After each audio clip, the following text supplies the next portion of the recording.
Hey, what's going on, everybody? Welcome back to another episode of the Koop'd podcast. The podcast that thinks you're a sad, strange little man and you have my pity.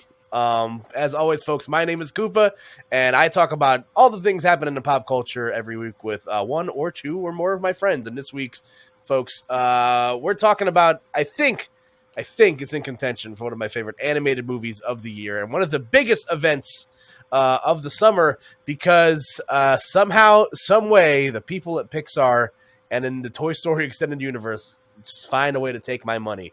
And we are going to talk about everything and all things Lightyear in this week's podcast as we go to infinity and beyond with this week's panel, starting with returning guests. We last spoke to this person during our Doctor Strange and the Multiverse of Madness review. Now we're of 2 weeks away from the next Marvel excursion, so me and Reggie can formulate once again. It's Player 4, aka Reggie. Hi, Reggie. How are you doing? I'm doing okay. Feeling fit.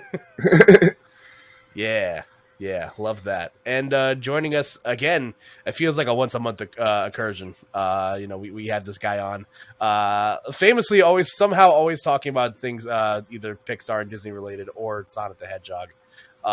This time, it's a Pixar movie again. It's everybody's favorite social media guy. It's Camalange. Hi, Cam. What's up? Hello. Am I really everyone's favorite social media guy? You might be. You might be mine. Damn. Like number one. Damn. All right, I'll take it. They ran the polls. The numbers are in. Shit. Let's give me that check mark. I need that check mark. Yeah. No recount. Works for me. Yeah. We'll put it up there. Cam, how you been? Do I believe in a peaceful transition of power? Yes, I do. It's just gonna, for the record, just want to put that on record. Does anybody know where we were all doing something on January 6th, right? Oh yeah, I was working. But actually, I what were you guys doing? Actually, genuinely, I remember I was working from home, and I was I actually had gone back to my hometown during that, for a few months. And it was I was with my stepmom was home, and we were just watching. We just stopped working. We're just watching the news, being like, "What the fuck?"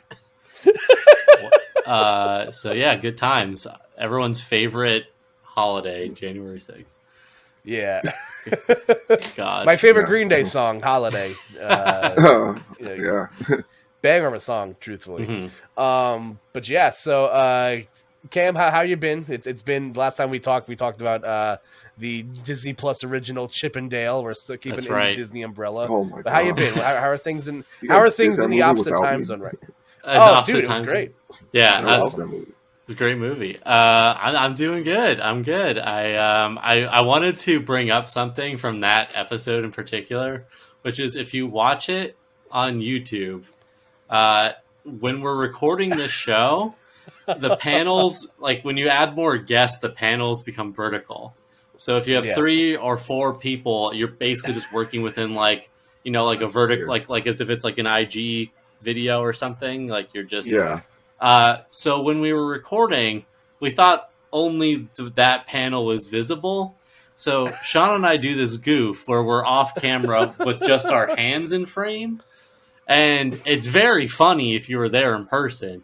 But when you watch it on YouTube, we look like psychopaths because it's just me and Sean going like this for 2 minutes, and it doesn't. The joke doesn't translate at all. So I just wanted to, for the record, I wanted to clear that up for everybody. I'm putting a lot of things on the record today. That's one of them. I'm off the record, guys. Yeah. Everything Reggie's saying, you got to remove it in post. It's off record. Yeah, I'm going to have to do a lot of editing this episode. Truthfully, I didn't realize it until after I did the editing myself. I'm just like, oh, this gag is not going to work because of the way that the frames are set up. But but for some reason, it made it even funnier to me because I'm just they're just hard leaning to the side of the panel. Yeah, and we look they don't know that I'm on a podcast. Yeah, makes no sense. Yeah. But yeah, go back and watch that episode. It's a lot of fun. And make sure, again, I always forget to plug this at the top. Make sure to go check out the podcast on all your favorite podcasting platforms, whether it be Spotify, Apple Podcasts, Google Podcasts, and on the Believe Podcast Network, our podcasting host site, the #1 podcasting site for professionals. And you get access to our entire library. Again, there's plenty of episodes with Cam and Reggie on them. We reviewed Doctor Strange. Most recently, the most recent episode we did, we talk about Obi-Wan Kenobi. So if you guys are Star Wars fans, you can hear my thoughts and our panel's thoughts on that. But yeah, we are here to talk about everybody's favorite action figure, who's still not a flying toy, by the way, Buzz Lightyear.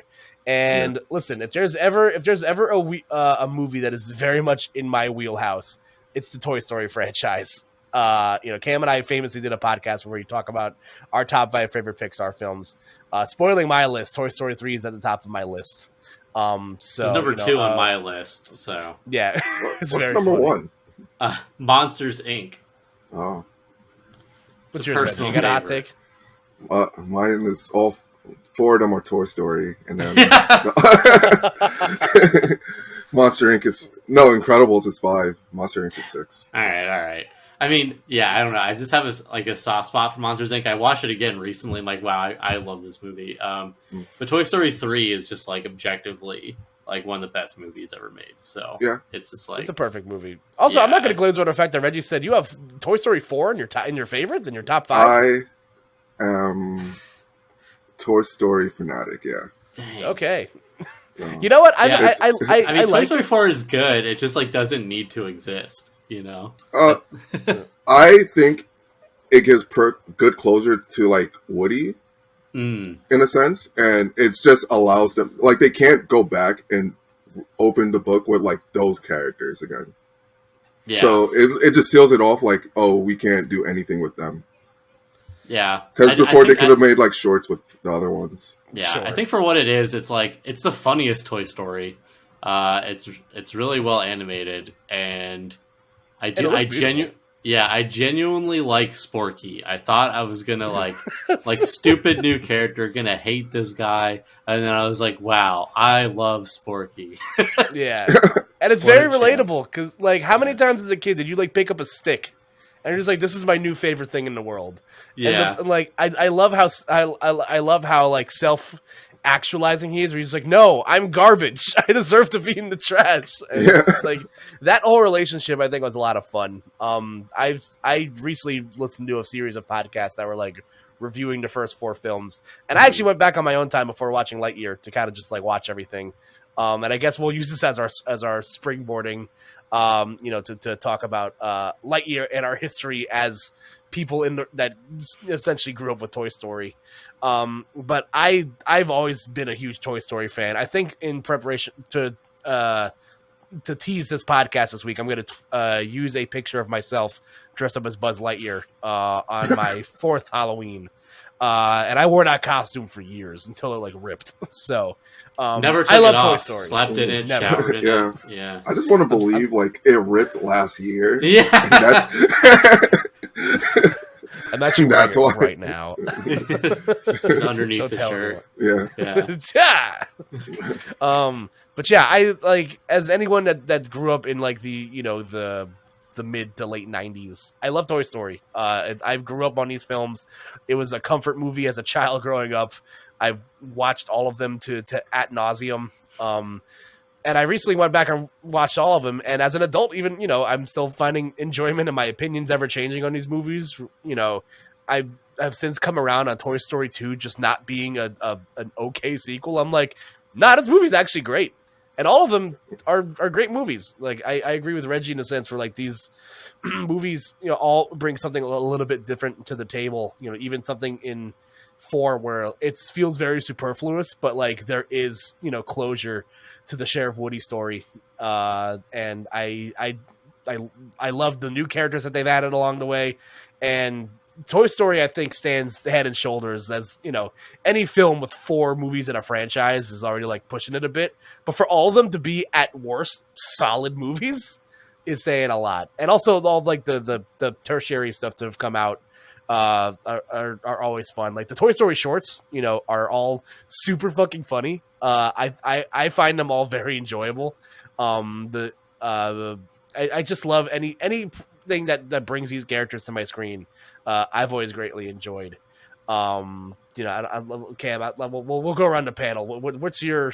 I'm sure we're all going to be saying the same shit, but where's your history with Toy Story? And just like these characters in general. Yeah, and I mean, to your point, like talking about it as a franchise, like even though Toy Story 4, I didn't really feel like it needed to exist, and I kind of wanted to hate it. I like watched it, and I was like, it's pretty good.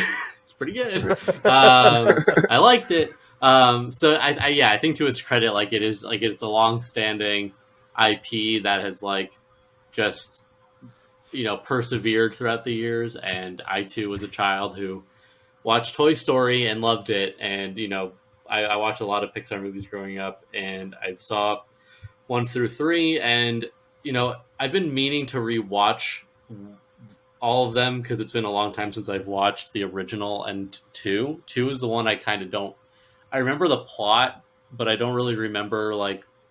I feel like if I watch it now, I'd probably have a different opinion of it because I think for a while I considered it like the worst of the Toy Story movies, but I have a feeling that if I were to rewatch it now, I'd probably be like, "It's a great movie." I'd probably feel like what you do, Kyle. So yeah, I don't know. I mean, I grew up with like I remember I had the Slinky Dog toy. I definitely had the RC car. Buzz, Woody, of course, you got to have them. So it's just I don't know. Like it definitely has a place in my heart. I don't think I'm like. I wouldn't go as far to say that I'm like a super fan, so to speak. Like like something that I fondly grew up with, and it's like something that I still have kind of like a nostalgia for. But I think what kind of separated Toy Story for me as being just like kind of a nostalgic, I grew up with this franchise really was Toy Story 3. I wasn't like doing a bit. Like I actually believe that Toy Story 3 is a perfect movie. I think it's like very rare that a movie is like that poignant and comes out at like a perfect time. Like just where it was in the story, where it was when we grew up with it, like a story about, kid going off to college and kind of outgrowing his toys and passing down the torch. And like, I was going to college or was in college when that movie came out. Like it was such like a perfect, like they took this thing and they knew their audience. Like the people growing up with this are now at this point in their lives.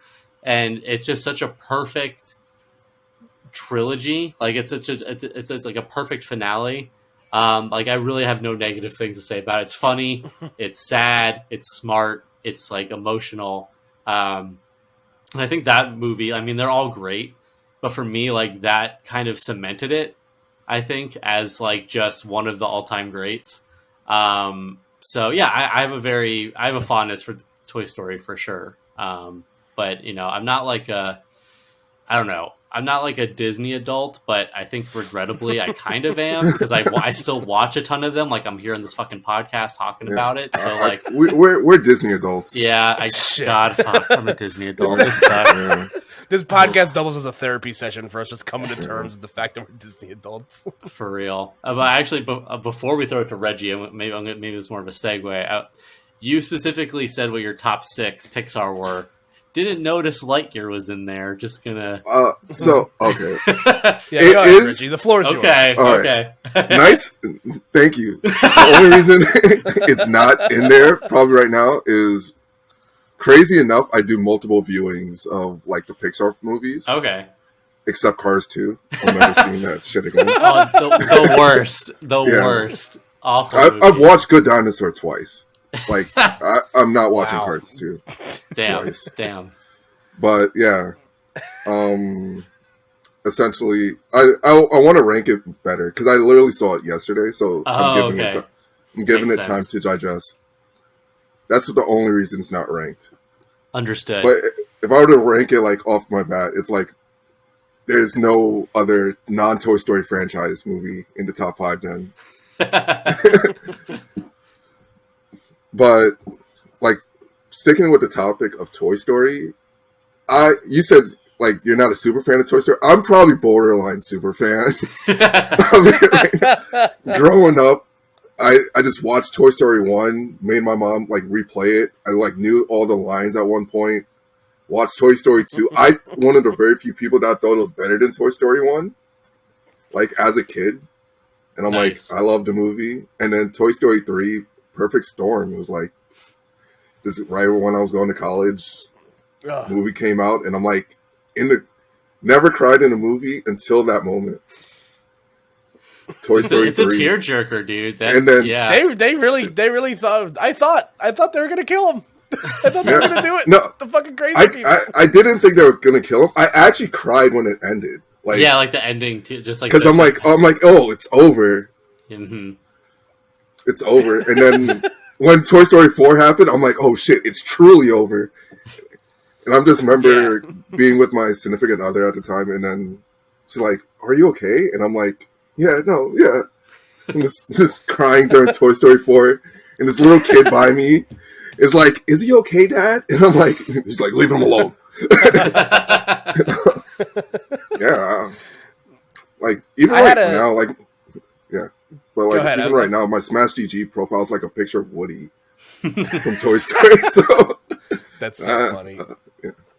I have a very similar story when I saw Toy Story 3 for the first time. Again, that ending scene in the incinerator is like one of like the scariest moments I've experienced in a movie. Like, because again, I rewatched I have nephews that like also love Toy Story, so like this is very much in my bag, in my wheelhouse. Because like whenever they want to watch these movies, it's not like a bore for me because I just get to watch it again. And the part of that scene that always gets me is, number one, Lotso is truly an evil piece of shit. Like, he's truly an evil person. And the part that always gets me is whenever they like come to the realization where they're like, yeah, we're okay with the fact that we might die right now. And it's when Buzz stops like Bullseye from like struggling, and I'm just like, fuck. Like, for whatever reason, that's the one just like, it just gets me because like it's like they move. It's like the acceptance, right? It's like it's no longer denial. It's no longer fear. It's just like, this is our reality, and they like, you watch, like you're watching this children's movie, you know, and they're like, these characters are like, I've come to terms with the fact that this is my deathbed, and you're just like, holy shit, like what the hell? Like, I remember I also was sitting in the theater being like, if any studio was going to kill off the characters in a beloved children's franchise, it would be Pixar.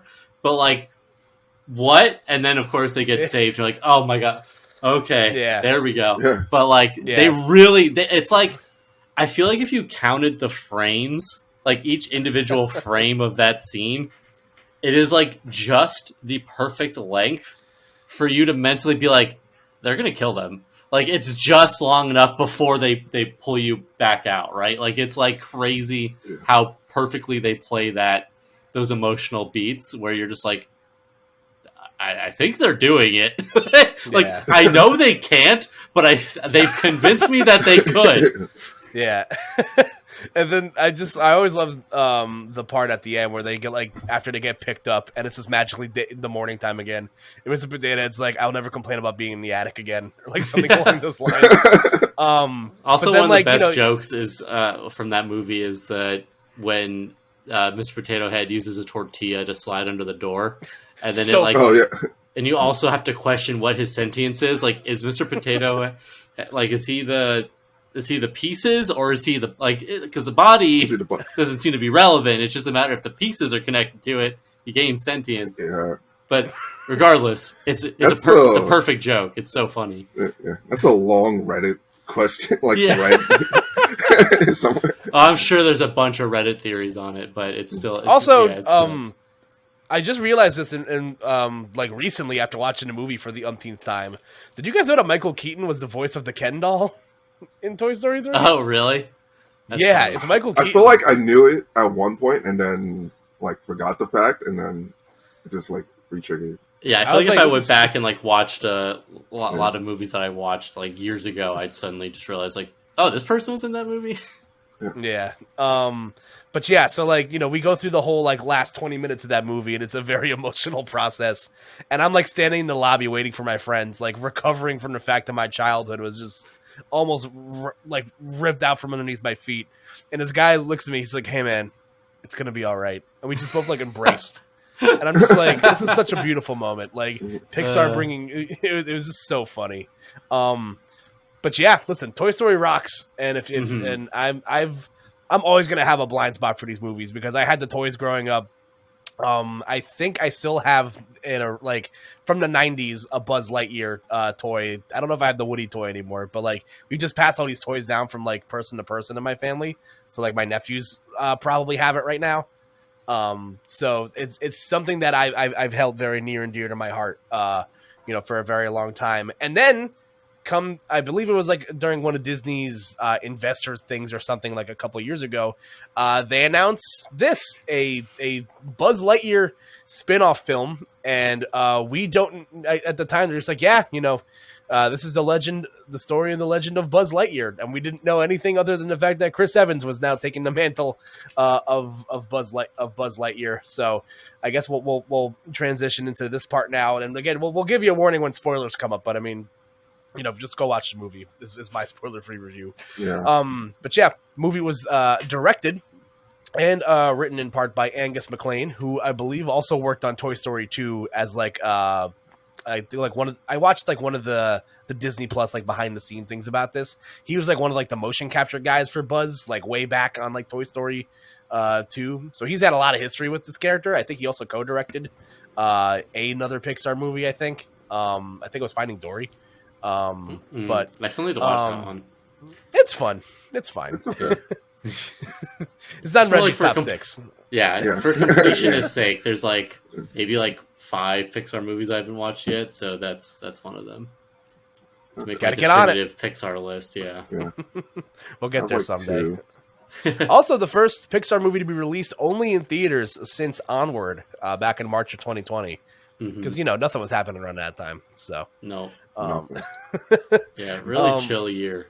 Yeah, a whole lot of nothing the last couple of years has happened. But yes, as this movie is coming out and they're showing footage for it, there's a lot of debate of like where what this is going to be, like how they were going to do all this. So, Reggie, I'll start with you. What were your thoughts when they announced not a proper Toy Story movie, but a movie that exists within the Toy Story space? And in a tweet length non-spoiler review, were you satisfied with where with what this movie ended up being?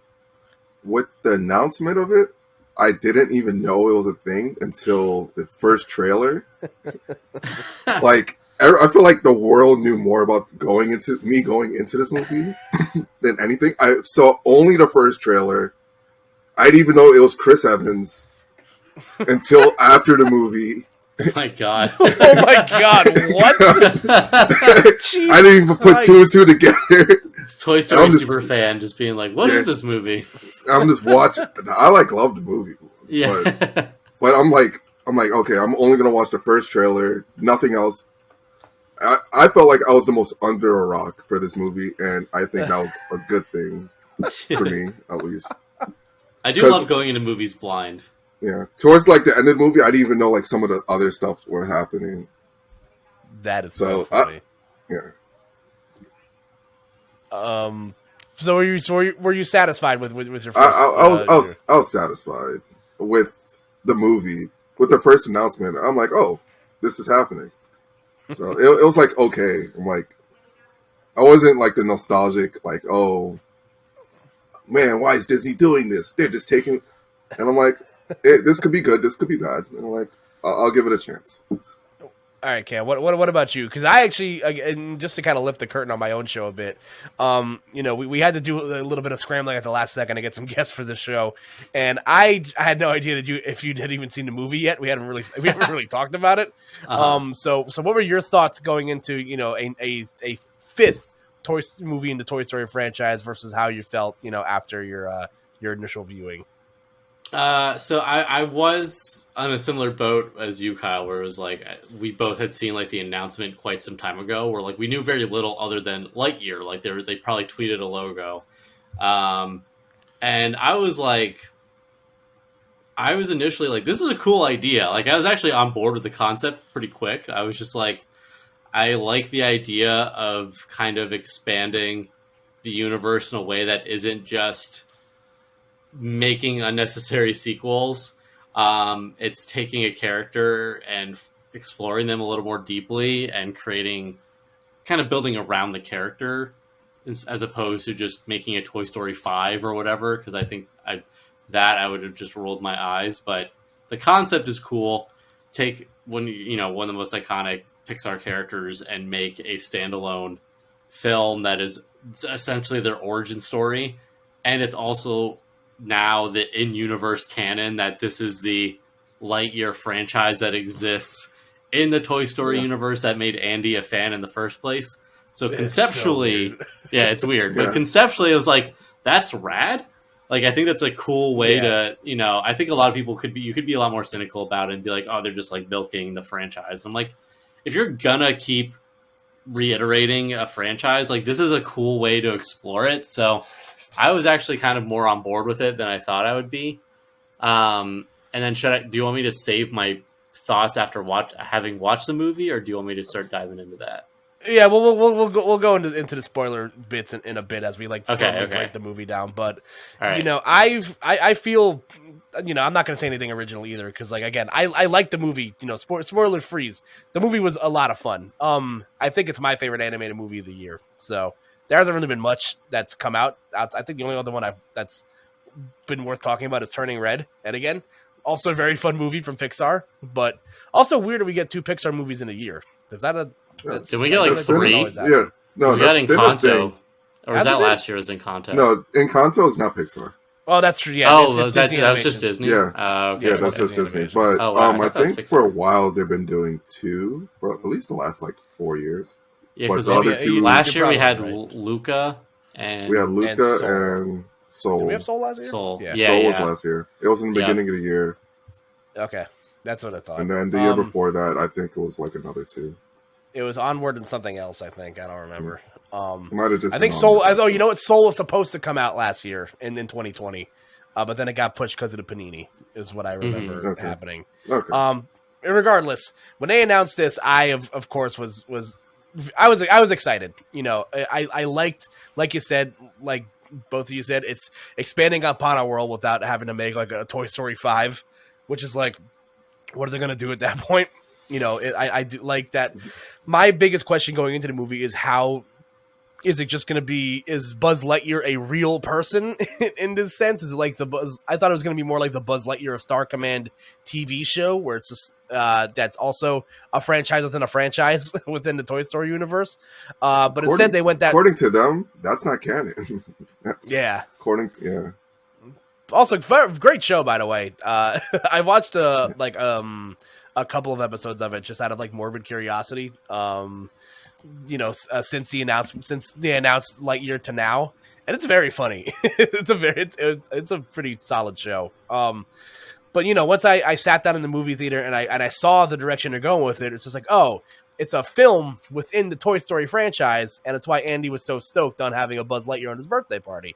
It's just more world building, which I think again is great. Andy's a film buff; he's got great taste. So I loved that angle of it, and again, it was a little jarring, hearing the voice of Buzz Lightyear come from someone that's not Tim Allen. But I mean, Chris Evans did a damn good job. He sounds awesome. And again, I'm the guy that reviews Marvel movies, multiple times a month. I don't need to sit here and tell you that I like Chris Evans as an actor. So, I thought he was great. I thought the supporting cast was a lot of fun. Keke Palmer, Taika Waititi, all of the others, Space Cadets, were so much fun. And, also in regards to pet companions in a movie, I think Socks might be one of my favorite sidekicks in a movie of all time. He stole the fucking show. It was very good. But I guess now we can kind of deep dive into the nitty gritty of everything. Cam, we'll start with you. So what are some of your more expansive thoughts of the movie? And here's your spoiler warning, by the way, everybody. So. Yeah, spoilers. Spoilers. So prior to hitting the record button, we were all chatting a bit, and I think it was Reggie that said, people either give this movie like 5 stars or 1 star, and I said I was gonna hold my reveal until we were recording. I'm gonna go against the grain. I thought it was mid. I thought it was okay. I thought it was decent. I didn't hate it. I didn't love it. It's very like middle of the road for me. There was a lot of cool ideas in it, and there's things I really liked, but I felt as like an overall package, I wasn't totally into it.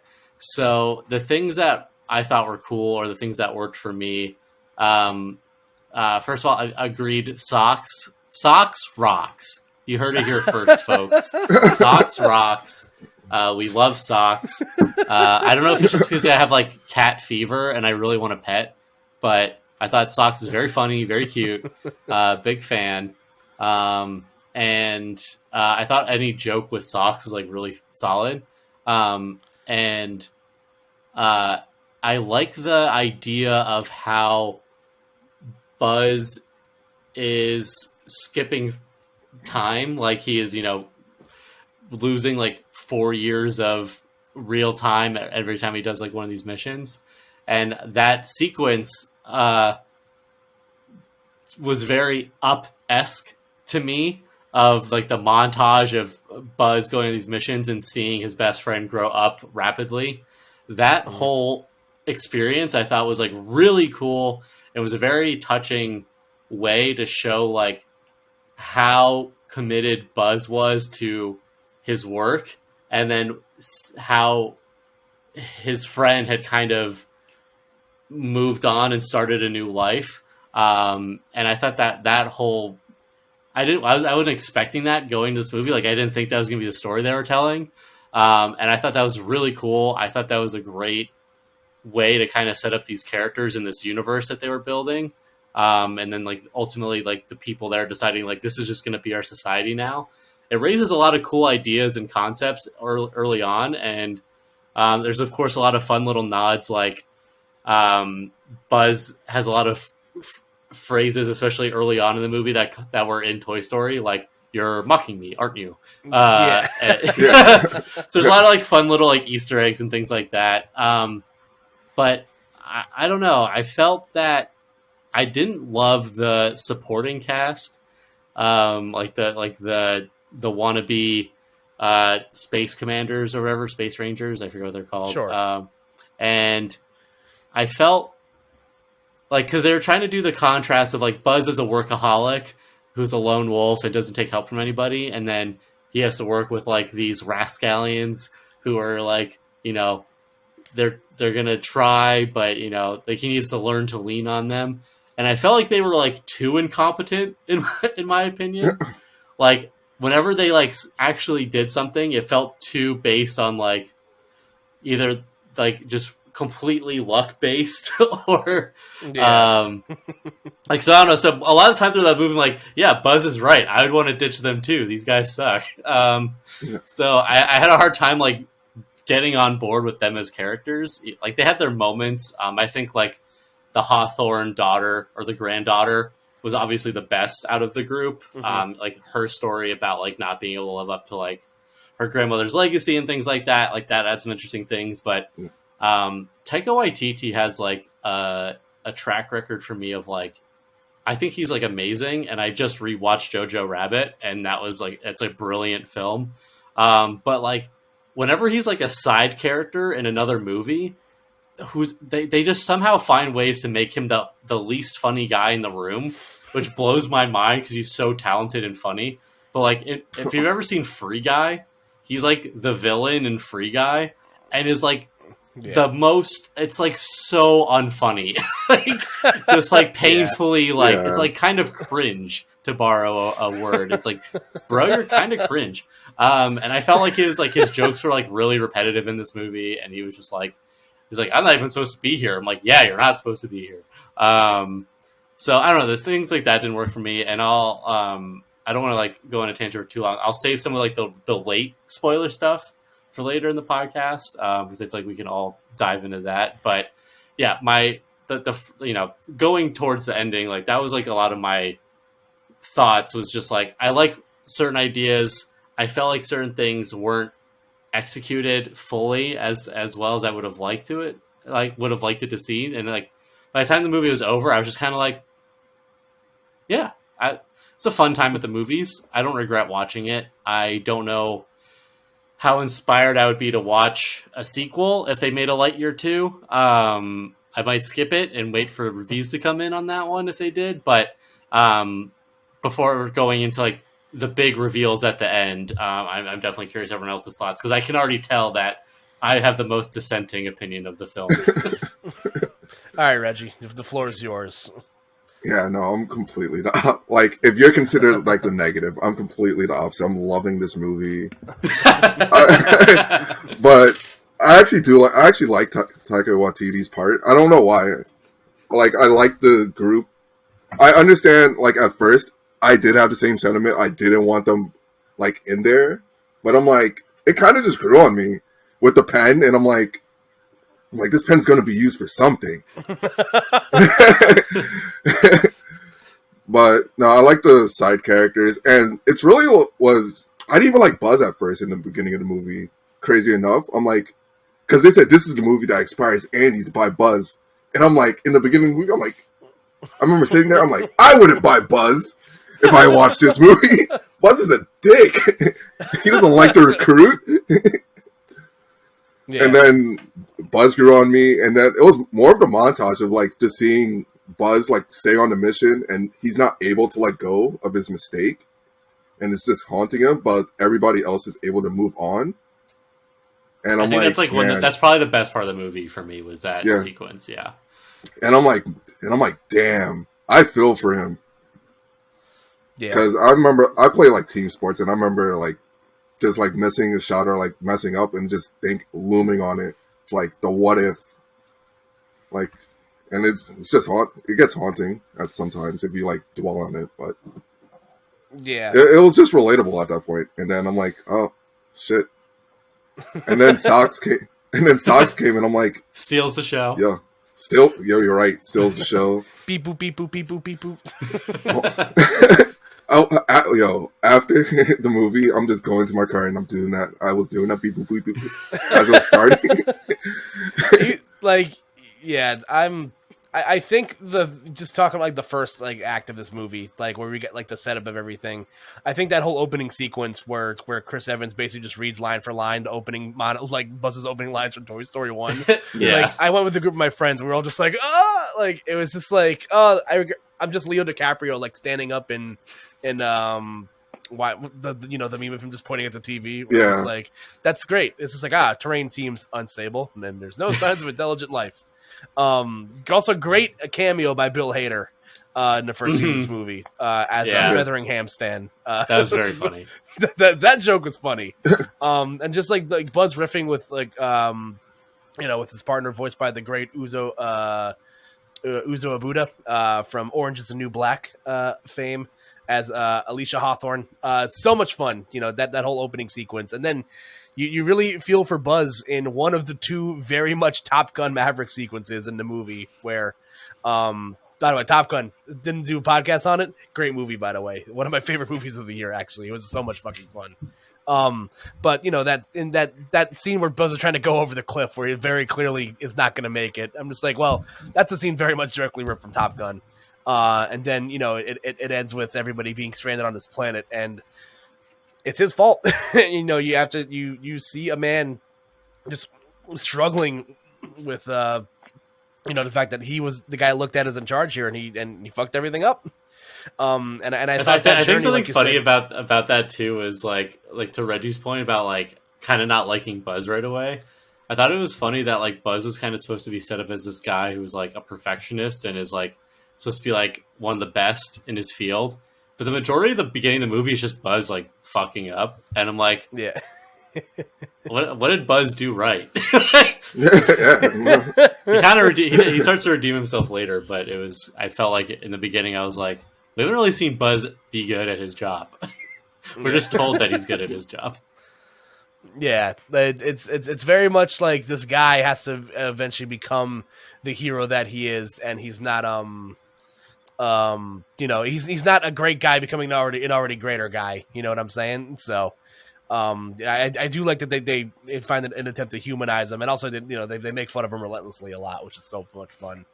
Like, again, with the "you're mocking me, aren't you?" Which is like one of my favorite like lines from Toy Story. And again, we opened the podcast with it. I was so hoping they'd work in "you're a sad, strange little man, and you have my pity." It was just like you are a toy.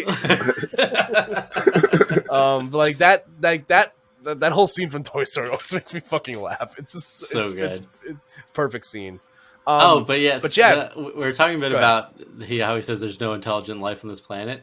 I wish that there were more cool aliens in this movie. The majority, everything's just robots. There's like the tentacle alien that just like is a gag for that they just have to keep cutting those like the squid like appendages every once in a while. I actually thought they were going to go more in depth with that, right? Because I thought I had no idea what this movie was what direction it was going, and I'm like, okay, they're on this island.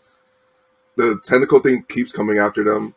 They're going to explore what's the basis of this, and it's going to be like, I'm thinking of it as like a kids movie or whatever. They're going to find out it just like wants friends or something. Yeah. No, I wanted to see more of that, like more of the, maybe not necessarily an alien that just wants to make friends, but I wanted to see more of like, we're in space, show me some cool alien creatures. But we didn't really get a whole lot of that, which is a bummer. And I guess I'm sure the reason is that like Buzz can't go around killing aliens. Like it has to be robots that don't have souls. But even just showing that like other life forms exist would be cool.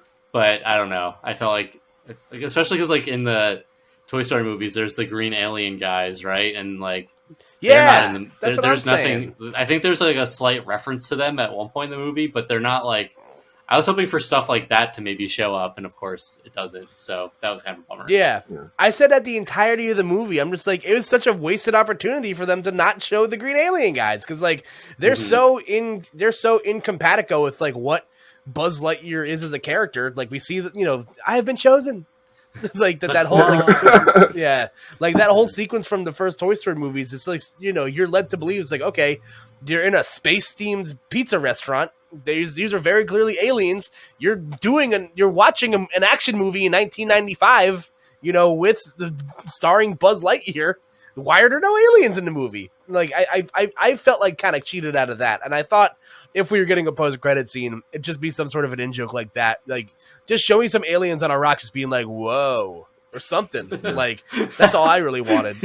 Come on, but speaking of post-credits, without like saying what they are yet, but I only realized after I got home that there was multiple post-credit scenes. Wait, there was multiple? Yeah. No. Yeah, I stayed for one of them, and then like the credits actually started rolling. And I was like, okay, that I saw the post-credit scene, and then I left, and then I found out like there's some crazy like twist in the fucking post-credit scene.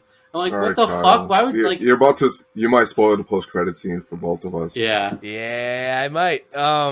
Listen, I've been conditioned, man. Also, every time I go to a movie, I always, once the credits start rolling, I just start Googling how many post-credit scenes there are. Because this was the only time I didn't do it. I usually stay, and I didn't think about it because I'm like, well, it's not Marvel, it's just movie. Disney, and Pixar usually doesn't show post-credit scenes. I don't remember them ever doing that for other movies. So when they did the one, I just assumed that was it. So I left. Sad. I miss when Pixar used to have blooper reels at the end of their movies, truthfully. Good times. Yeah. And we're not going to talk about the Toy Story 2 one, but some of those are very good. But yeah, I think in my thoughts on the first act of this movie is that it's fun character building. The montage with Buzz going to hit warp speed, also very much directly ripped from Top Gun, where like he's just trying to make the plane go as fast as possible. It's literally ripped straight from Top Gun Maverick. And I thought, again, Socks is the linchpin to this movie. He's able to figure out time travel, or like light speed travel, and he's so much fun. He's all the great parts of R2-D2 in like the Star Wars movies, where he's comic relief. He's moving the plot along. He's there for words of inspiration. He's like, God, it only took me 62 years to figure this out. So, like, he's so fucking funny, and I'm tight that if this movie's supposed to be based off of, if this movie's supposed to launch a toy line, right, in whatever universe that Andy Davis exists in, like, why is there not more socks merch? You're telling me, like, dude, you have 3 Toy Story movies, and Pixar, the company that loves cameos, that loves shoving shit in other movies, you're telling me that there wasn't a single, like, there's no socks merch at all? Are you kidding me? Like, yeah, if I was come on, Andy, bro. I would have bought a socks toy before I got Buzz. Yeah, Oh, maybe like, his sister would have had a socks toy. I don't know. Yeah, and then she would have Someone. drooled on it or something. Threw it in a box, and then it makes Toy Story 3 much sadder. But yeah, the first act of this movie, again, a lot of world building. I do, and everything starts to pick up after, we get the reveal of, again, if it's Buzz Lightyear, there has to be an Emperor Zerg somewhere in there, and the movie for me really starts to kind of kick into light speed. Zing. when when we get past that first initial action sequence, and they're kind of stuck on this planet, and they have like the whole pep talk in the middle of everything, and then we get to the majority of the movie, which takes place in space and in Zerg's ship. Also, I want to get your guys' take on sandwiches in the Lightyear universe, where like the bread is in the middle between 2 pieces of sandwich meat. It's like a double down. Takes on that. It's a KFC double down. Meat's on the outside. Oh, man.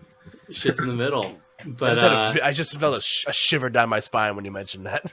okay, the thing I kept thinking about with the sandwiches that was grossing me out is he keeps setting it down on the table, and I'm like, it's like bologna, so it's like sticky. That's like this is like a deserted room. It's like covered in dust and dirt and shit. It's like bread, at least, like, it's not as sticky. So if you set it down the table, like, obviously you should be putting it on a plate, but if you had to set bread on a dirty surface, it's not going to be that bad. But, like, sticky meat on a table, it was grossing me out. I'm like, this sucks. So I thought the triangle ham was grosser than that. We're on the same boat with the meat part. I looked at that and I'm like, yeah, no, I can't do this. With him setting it on the table. With him setting it on the table and stuff, but I like the gag itself. But I'm like, if I was living in this universe, I'm like, yo, I'm a mess. Because I am meat bread guy. I love my bread. Bread's good. The sanctity of the sandwich. It's a staple for a reason. Don't mess with it. I did like the joke of like one of the Taika Waititi moments, like his character that was funny was when he gets the sandwiches and walks away from the vending machine, it just immediately like collapses. That was very funny. I like that visual gag. That was fun. I don't know. I still think the triangular ham was grosser than any sandwich that was both 2 parts sandwich meat and 1 part bread. Was it a triangular ham? It was literally just triangular shaped ham. Whatever it was disgusting. Oh, okay. I don't know what it was. It just all the me food in that universe is not appealing. No. I like looked at all of Buzz's meal and I'm like, I probably will just die of starvation before. Oh yeah, all like the boxed meals that he eats. Yeah. Like, but does make me think of like what Back to the Future, where they put like the Pizza Hut box in the microwave for like 5 seconds, and all of a sudden it's a pizza. Yeah. Kind of food in the future, but not as appealing. They never make the food in the future look as good as they do as the food in the anime. Truthfully. That's true. That's true. Anime food is undefeated. I agree. Except for like, I don't know. I mean, Disney does have a Goofy movie, which has like the best depiction of pizza in any media, and cheese in general. Cheese in the Goofy universe is pretty dope. The Leaning Tower of Cheese. Why are we all wearing white gloves? So good. Great movie. I'll find an avenue to talk about Goofy at some point on my podcast. It's my favorite Disney movie. That's a great. It's up very there good for me. It's there. It's up there. It's up there. Gorsh. Gorsh. So we eventually get to our big villain reveal here. It is Emperor Zerg from, again, looking much more menacing as he does in Toy Story, where he just rolls and shoots ping pong balls at you. And the whole time they show Zerg on screen, I was talking to one of my friends was sitting next to me. He's just like, you think they're gonna do the whole he's Buzz's father storyline here? And I'm just like, that would be kind of a little on the nose, truthfully. Like, as a Toy Story fan, I'm just like, I don't know if they're gonna actually do that. And then we get to where Buzz eventually gets beamed up to the Zerg ship, which also is very funny. Where Keke Palmer's character is just like, yeah, we don't know what they're saying. It just all they know how to say is Zerg, so we just call it the Zerg ship. And I'm just like, that's funny. I think that's clever. And then we get the reveal of a older looking Buzz Lightyear sitting inside the Zerg suit, and then Buzz being like, "Dad," and we're just like, "What the fuck? Are they gonna do it?" And then lo and behold, it's just it's just Buzz from the future, who had gone on way too many missions and then came back to the past to try to finish the mission. Also, me and my friends popped off during that initial fight sequence where Buzz does the backflip over Zerg, and I'm just like, "Oh shit!" It's just like Toy Story 2. Like we all have watched collectively too much Toy Story. Like Toy Story brain rot is the only way that we'd be able to fucking recognize that, but. Yeah, we find out that the big bad of this movie is indeed a older, futuristic Buzz Lightyear, voiced by James Brolin, father of Josh. His name is Josh, right? Yeah, Josh Brolin. Yeah, there we go. It's Thanos. That guy. Nailed it. I'm doing great. Reggie, how are we feeling about the plot twist here? Did we like it? I like so. Again, first trailer. Zerg is not in the first trailer, guys. No. Or like even the teaser trailer. Actually. Yeah. I think my friend said she saw him in the trailer. So I've saw this ship and I'm like, oh shit, Zerg's in this movie? I thought he would be in a second movie. Because I thought this would be about the planet this entire time. And I'm like, oh shit, they're not going to do any of the plot twist right now. Like it all came out this movie and I'm like, I loved it. Because I'm like, okay, they're going to do the father line because it's there. And then it's like, no, I'm you from the future. And I'm like, oh, that makes more sense with the story. And makes sense with what's going on. And for that backflip part, though, I'm probably the only one in the theater that popped off. It was like a full theater of like kids and me and probably like their parents. And then like me and my friend. And I'm like, oh shit, he did the flip from Toy Story 2. Yeah, and that's again, Toy Story brain rot said it at that point. Me and my friends just like, yo, what the fuck? They just did the thing. And everyone's just like, why are these guys like fucking having conniptions? This is like, because we've all collectively watched too much Toy Story. So yeah, no, I'm like, oh shit, this is a Toy Story 2 reference. Nobody will get it. Because I'm looking at the kid, I glance at the kid next to me and he's like, just look. He's like, I'm like, okay. He doesn't know. He doesn't understand the value of this scene to me. Yeah, your kids are gonna love it. Cam, what about you? How are we feeling about the plot twist here? So I think that's where I start to get like mixed feelings about the movie because, it kind of I guess maybe goes back to other thoughts that were maybe just like things that I would have liked and it just wasn't part of the vision for this movie. But I don't know. I get for this particular narrative why it's Zerg ended up just being Buzz from the future. Cause like, I do like kind of the theme of this movie, which is that your work isn't your life. There's more to life than just your job. And I feel like that has been an important message that I've needed in my life. So I like Buzz kind of seeing what he could have been and being like, oh, like, actually, I don't agree with that line of thinking. Like, these are, even though I made a mistake, like, these people have lived lives. And if I undo this, I'm taking away all those memories and all those, important things that these people made with their lives. Like, I'm the only one that was living in the past. Right. So I think that idea and him like grappling with that is really cool. I like that, but I don't know. They don't really try to even explain how two Buzzes can coexist in the same timeline. I feel like they kind of address it and they're just kind of like, yeah, things are possible. Why not? Because like you were traveling a lot, like time's all fucked up. Like, why? Yeah, there's two of us. It's fine. So I thought that was kind of weak. I was like, I'm not sure I buy this. Like my suspension of disbelief is kind of just like, sure, I guess we're letting that happen. So I don't know. That was kind of weird to me. And also, like, I mean, I'm pretty sure I know what the post credit scene is, so I'm about to say maybe isn't entirely true. But like, there's basically a scene where Buzz has to kill himself.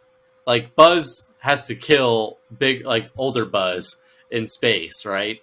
And like, there could have been something cool there where Buzz is like, I had to like, that was me that I just killed, right? Like, I feel like there's a whole existential crisis that comes with that. Like, again, I know this is like a kid's movie, so there's only so much they can do, and I'm not expecting it to go like full Rick and Morty, but like I love the scene in Rick and Morty where they like escape to a parallel timeline that's almost identical to theirs, and then they just kill the Rick and Morty in that timeline and bury them in the backyard so that they can like live their lives in this timeline. Like that kind of like time travel parallel universe shit is like super interesting, and obviously you're not gonna have something that intense in this movie, but like they literally show him like he basically has to kill him in his escape route, and there's something like kind of intense about literally having to murder yourself.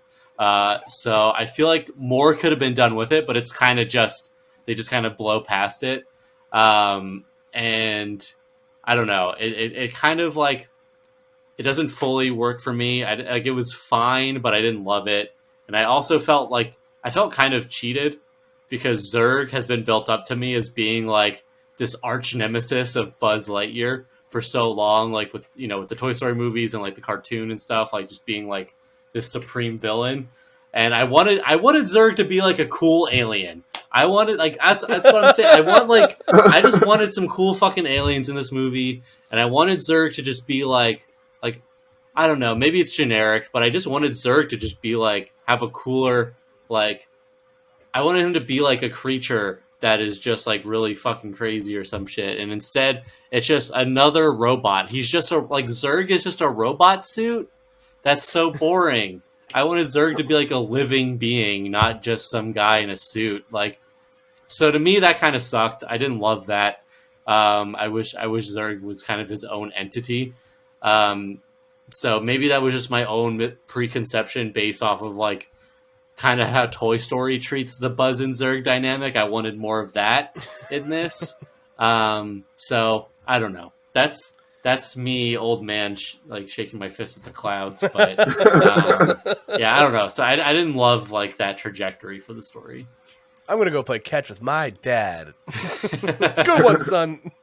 Yeah, like I knew like as a fan of Toy Story, like they weren't gonna go that whole route, because I was just like, this is going to get like, it's not going to make any sense. However, thinking about it after the fact, I was like, wait, it wasn't until I listened to a podcast that like the glass shattered in my brain, where they're like, oh, like what if like Buzz was conditioned to think that like, oh, that was his dad because it's just an older version of him. And Andy as a kid is just like, oh, that must be his dad or something. And as he doesn't want to ask his mom to explain it during a movie, because like who would do that? You know what I'm saying? So it's like that aspect of Zerg's character in Toy Story 2 makes a lot more sense to me now. Where I'm just like, no, I totally buy that. Again, as for the whole Rick and Morty of it all, where it's just like, how can you exist in a universe with yourself at the same time? I don't know. I've been talking to a cat for like an hour and a half into this point in this movie, so it's just like whatever. Like at this point, but. Do you guys just want me to tell you what the other post-credit scene is? Like, yeah, tell me what it is. You can tell us. Surprise, Zerg's alive. No way. Snap. Yeah, that's it. They just showed a suit floating in space, and then the lights turn back on, and then the movie ends. So very clearly they're setting up for some sort of sequel here in some capacity. We'll see what happens with it. Again, I would not be surprised, because again, by them framing this as a movie within a movie universe, they can very clearly make this into some sort of cash cow. Like, what if there's 4 Buzz Lightyear films in the Toy Story universe, and that's Andy's version of Toy Story? You know what I'm saying? What if Buzz goes to college in the 3rd movie and he has to get rid of socks? You know what I'm saying? Like, hand down socks. Yeah. He hands out socks to his space neighbor, Space Bonnie, and then he has to go to space college or something. Like, I don't know. I'm spitballing here, but I think I think that aspect of the plot felt a little loose to me. That's where I kind of fell out of it a bit. But that whole final sequence of like, Izzy getting over her fear of space, which, by the way, I thought I hate it when anything bad might happen to like the companion characters in movies, and when Socks is like floating off into the abyss of space, I'm just like, oh my god, please, no, I can't handle this right now. What is it? Like, to cut you off, they kill Future Socks. Yeah. Like, he gets stepped on, and that was sad. Once that's right before the Socks gets floated off, but I'm like, yo, we're getting 2 Socks that's gonna be chilling on the planet, and I'm like, because I was for the new design with the Terminator eye. I thought it was funny. Yeah, sure. And I'm like, okay, and he's like, yo, I bought you 5 minutes, and I'm like, I can mess with Future Socks, 2 of them just in the same universe. But just like Socks in real life, you always end up losing one of them. You know what I'm saying? True. So. God. No. God damn it. I'm so smart. I'm so smart. Do you think that's why they named them Socks? Yo, wait. Are we playing 4D chess right now? Like, should I email Mr. Pixar right now and be like, sir, can you? I want to know if they actually thought of that, or if you like big brained Pixar just now. Like if they're like, oh shit, why didn't we think of that? That's funny. Give me a job right now. Let me work on Lightyear too. In creative. But yeah, so we get that final fight sequence, and the thing that I'm glad they made us wait for, which is again I think the most iconic part of Buzz Lightyear, is like, at what point is he going to spawn the wings? Because we get this like really like modern looking suit, and like none of it's the same as what we're used to. Like he has to attach the blaster to his arm. The thing that usually deploys the wings in a suit is like a raspberry, like like you just turn into a giant raspberry with like dodgeballs around you as a defense mechanism. So at one point I'm just like, they're gonna make us wait for the flying sequence. So like what's gonna happen? And lo and behold, when Buzz has to stop the ship from impacting into the planet, the eject that they've been famously teasing the whole movie is just a suit of wings attaching to the back of you. And I thought that was cool as hell. One of my friends was like, oh, do you think they'll make a Falling with Style reference? I'm like, nah, because that was really a Woody thing. Buzz, we missed the truck. We weren't aiming for the truck. That would have been funny. But again, I'm glad that they made us wait for that. Even though the wing, again, the entirety of like the modern suit design like looked very weird. It was very clunky. But the wings too looked a little jarring because they looked like fucking construction cones because they were like yellow and yellow and black. But I thought that was fun. And then we get the conclusion to the movie where Buzz is like, nah, this is my home. This is my timeline now, where he's just going to keep existing as a younger old man in his current universe. The movie then transitions to the end scene where you see the design that we're much more familiar with Buzz Lightyear, where the smooth down suit, the wings that deploy with the button press, the lasers that are attached to your arm. I wanted more of the wrist laser throughout the whole movie. I was like, cool. Where's the I was waiting for that. I didn't realize this. Maybe I was just like Mandela affecting it for the whole time. I had no idea the button to activate the laser was like so high up on his arm. You know what I'm saying? Yeah. Oh yeah. Yeah. I was like, that's like so uncomfortable. Like, I always thought it was. I feel like in my memory it was like he was touching his wrist, but I guess it wasn't. But he's just talking to his wrist the whole time instead. But yeah, the captain's log thing is pretty funny. Keeping true to that. Buzz Lightyear to Star Command. Yeah, I will say because we're talking about the Zerg stuff, and I feel like I need before like everyone gets me. I was like, it's been Toy Story 2 is the one that I haven't watched in a long time, right? So I actually forgot that like the reveal in that the reveal in that movie is that Zerg claims to be his father, right? Like that was okay, like very much forgot on Star Wars. Yeah. So definitely. So I'd forgotten about that. So before anyone gets me in the comments, that was when I was going in the movie. I forgot that was like what Zerg's thing was, but I don't know. So I guess like in that, and even in that canon, Zerg's thing is like it is a helmet.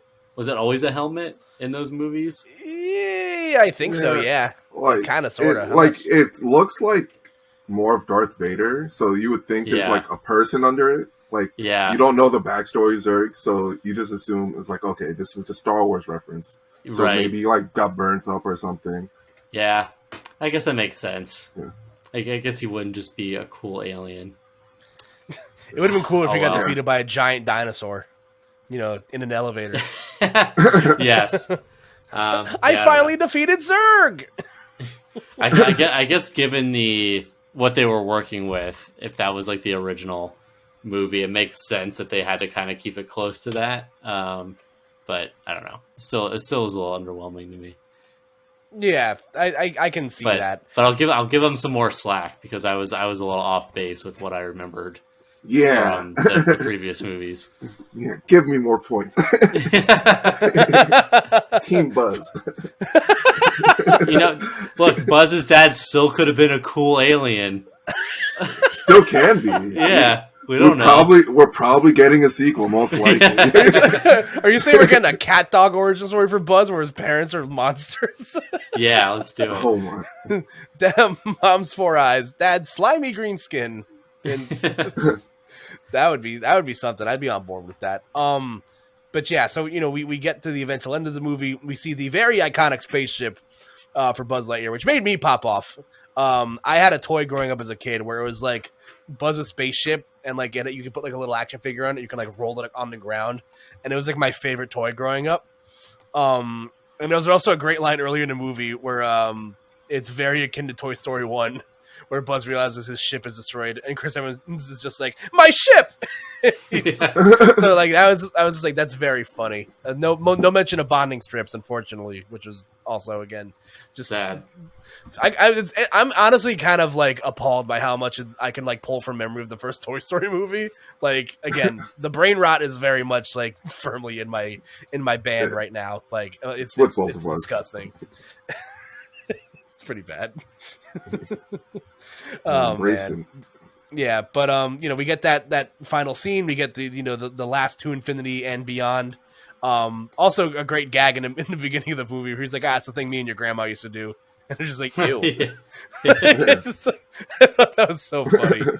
Oh yeah, speaking of Hawthorne, the controversial scene. Oh yeah. God, wow. It makes me so mad. I hate Disney. It's like sometimes. it's one like, of the reasons why this movie's a 1-star. I know, just people being the worst. No, there's literally like it's like 1 second of a kiss on screen between between Hawthorne and her wife, and it's like I wouldn't have even like noticed it was there if not for the fact that people were mad on the internet before I went to see the movie, and I'm just like, y'all need to fucking relax. Like, and shout out to everyone at Disney and Pixar that like fought to keep that in the movie, because it's so like, imagine if that was taken out of the movie. Like that would have been so stupid to be forced to take out that little moment. So I don't know. Props to the team on that one for just committing and putting their foot down to be like, no, we're not removing the kiss. Fuck you. It's very much like the same. I think it was from the Rise of Skywalker, where like one of the new Star Wars movies where there's like it's the last one. The Rise of Skywalker, where there's a same sex kiss, and it's on screen for like 2 seconds, and then the next scene after that is like of a disgusting alien creature, and it's just like I'm just like, why people are just so pressed about the dumbest stuff sometimes. Like there's real world shit happening, and you're getting pressed about this. So good on. Yeah, I don't know. They should be mad about the other parts of Rise of Skywalker. yeah, exactly. So please, I'm begging you, please don't get me started. We'll be here for another 4 hours. But, I love Star Wars. But so I had a fun question I wanted to ask you guys before we kind of wind down here. Now, this movie, like we said, also just thinking of some big brain meta world building stuff. This implies that Disney exists in the Toy Story universe, like as its own entity. Because it's like, wait, so that means Pixar exists in Andy's world because he's watching a Pixar movie, and that means that Disney exists. So like, I'm just playing big brain 4D chess here, where it's like all this stuff is canon to like the to the Buzz Lightyear or to the Toy Story universe. I'm just like, so does that mean there's like, and again, that's also backed up by the fact that they're listening to Hakuna Matata in the car in the first Toy Story movie. So Disney exists. It's canon. It's canon within the canon. I'm playing This 4D sucks. chess, man. Disney can't get shit past me. I'm a genius. Oh, Everything has to be a multiverse. Yeah, this Yeah. is my multiverse of madness. God. Now, I did have a fun question I wanted to ask you guys. Now, this movie is penned as, I would imagine it would be like a summer blockbuster coming out in like the middle of in the middle of 1995. So, what 90s action star should be playing Buzz Lightyear in Andy's version God. of Buzz Lightyear? I don't know, Tom Cruise. yeah. Oh man, that might have been my own too. I mean, if it was the '90s, right? Like, If it was the 90s, then and the fact, yeah, and the fact that so much of this movie is just a Top Gun reference. Yeah. yeah. I'm going to go with Tim Allen. But Tim Allen. Wow, very original. Wow. Wow, the original voice of Buzz. That's your pick. You would just play himself. Damn, Kyle, going deep. What other action movie Tim Allen's in? Hey Yeah, man, like- Tim and Taylor. Everyone's favorite action stars. Yeah. If you want, in a much more You can name serious it. answer, I'm gonna go with John Travolta. He was in some Face Off. Really? Anybody into that? He wasn't. I mean, Face Off's a good movie, but I'm like, when I think action star, I'm like, is John Travolta? Does he classify as an action star? Are we just talking celebrities, or are we talking action stars? No, Well, he's okay, an I action guess star. here's a good I point. think Is John he? Travolta. Leo DiCaprio, maybe as What do you Buzz. think? I might just be having. I'm trying to I don't remind think myself Leo of will be his. Bruce Willis. of his- Bruce Willis, I think would. Bruce Willis. No, he doesn't have hair, but Buzz Armageddon, Lightyear. one of the best bad movies of all time. So I can see it as being in the wheelhouse. The answer is very clearly Tom Cruise. I'm just kind of Yeah. throwing shit in the wind at this Yeah, point. no. Like, I'm just thinking about Bruce Willis. I don't think I like him as Buzz. Arnold. Randomly. Could you imagine Arnold as Lightyear? That'd be so funny. let me If I had a good Arnold impression. Stars 1990s. I guess What do John we got Travolta here? counts. I kind of forgot about some of his other. You just I going think through when the you just works. said John Travolta, I was just thinking about like hairspray and like grease and stuff, and I was like, "What the fuck, like, John Travolta?" But He's like, done other stuff. yeah, I know, yeah. Jean-Claude Van Damme. That'd be a fun one. No.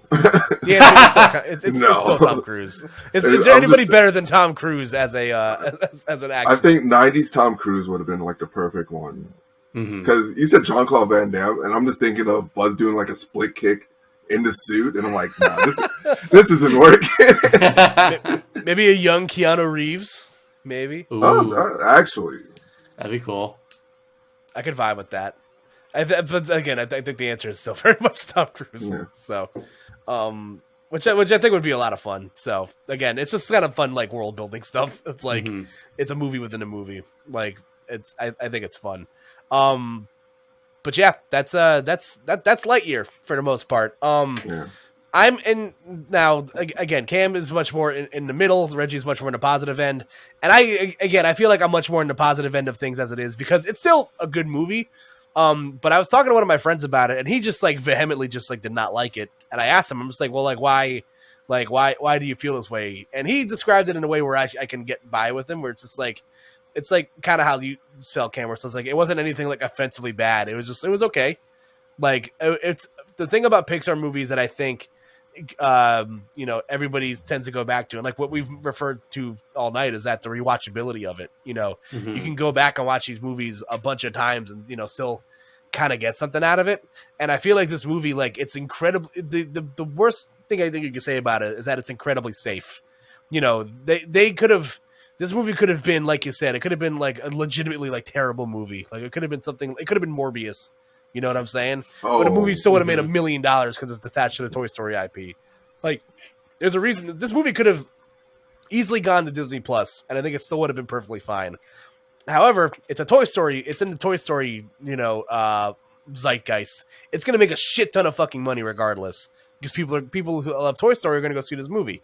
So I feel like it's where Pixar has told some very great original stories as of late. This is technically the first sequel film they've done in a while where it's part of an existing universe already. So I can understand where people feel like just like, yeah, like the movie was just, it didn't really do anything like groundbreaking for me.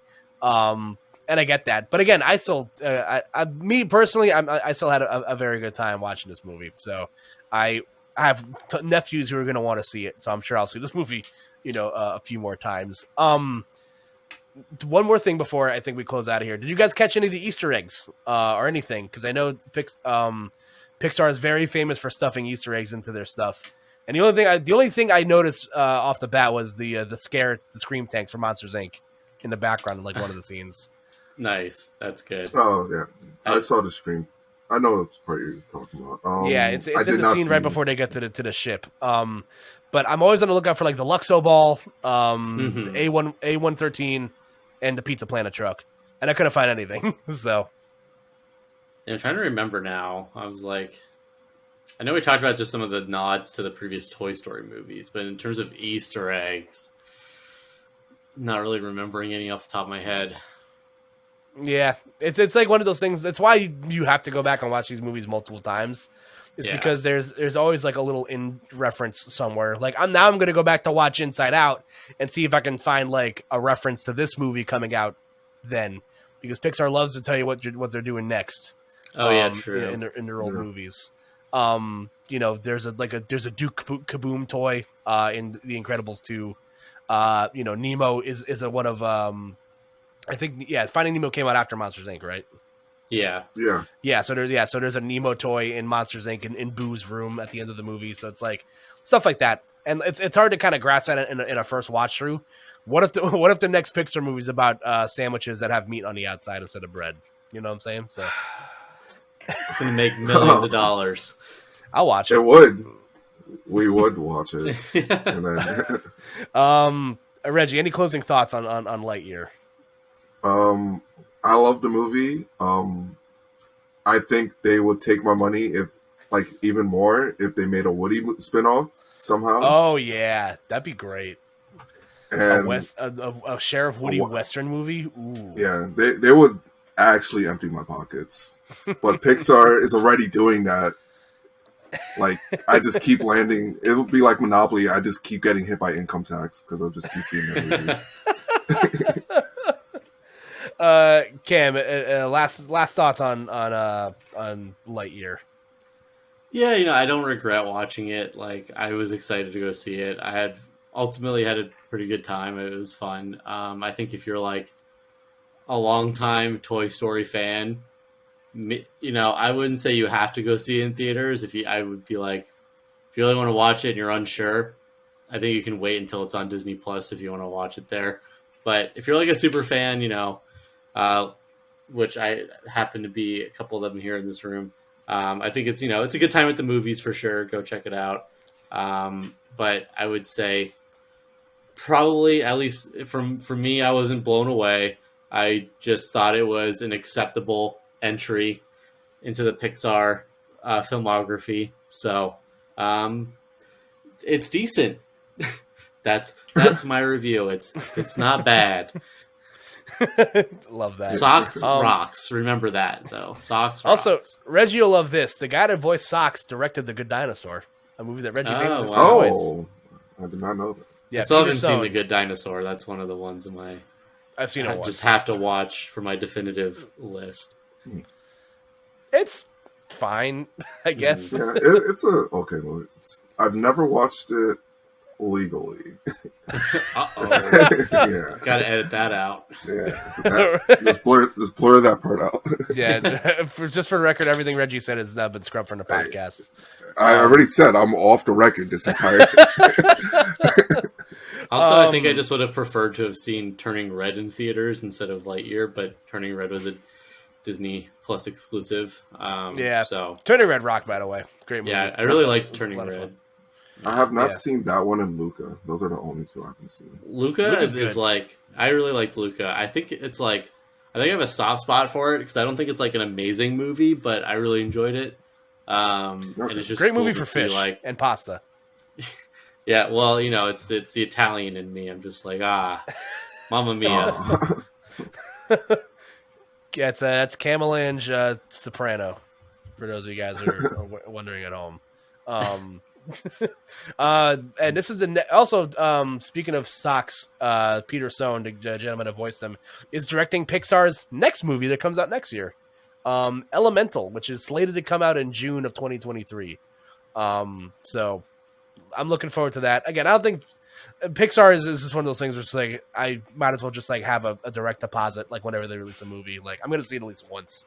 Like I don't think I'm gonna like I'm not gonna sit here and be like, yeah, I'm gonna skip out on this one.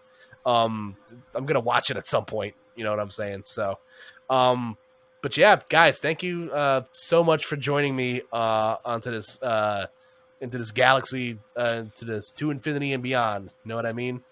I don't get it. All right. So there's this movie called Toy Story, right? Okay. We got to do the finger point. Yeah, it's your thumbnail.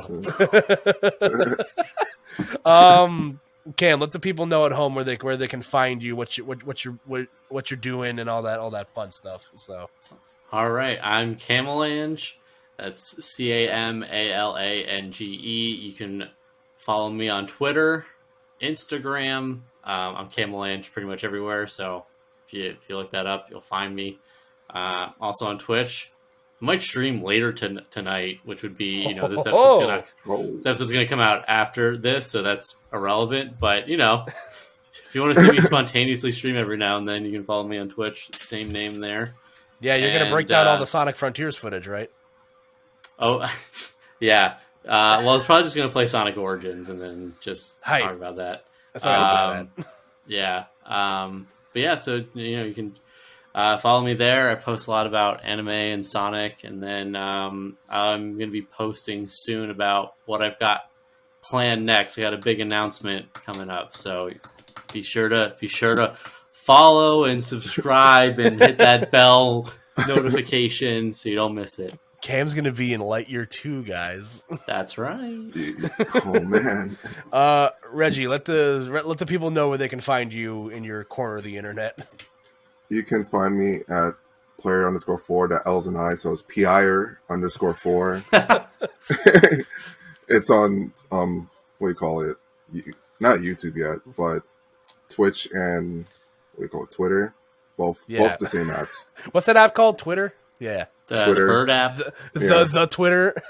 If you follow me on Twitter, just understand that you're gonna get posts about basketball for like 90% of the time. Or commentator tier list, because that's the rage right now. Yeah, I've thankfully avoided everybody's tier list, so that means I just exist. It's great. Don't worry, you're number 1 on mine. Thanks, man. Aww. Checks in the mail. Thanks. Yeah, if you guys are interested in following me on the internet, I talk about everything that they talk about and then some. Right now, I'm still gathering my thoughts. The fact that the Mega Man Battle Network's collection is coming out next year, and I'm very excited about that. That's next year? Okay. Oh, I'm so excited! I love those games so much. I need to find space on my Switch for it now. I'm fucked pretty much. You can follow me on Twitter. I'm Koopa NJ. I got some stuff coming up eventually. You just gotta have to follow it and see. I'm just playing a lot of video games right now. Not really doing a whole lot because I'm a busy boy. But check out the podcast. Again, this is coming up. This is gonna be coming out by the time you get this, it'll be Saturday, and then in the coming weeks, there's a Thor review coming out at some point. I have a review. I have a plan to watch and review Lord of the Rings for the first time next month because I've never seen them before, and I have a plan to review them with a friend and previous guest that has also never seen Lord of the Rings before. So we're gonna give our hot takes on Middle Earth as two novices, which is gonna be a lot of fun. So.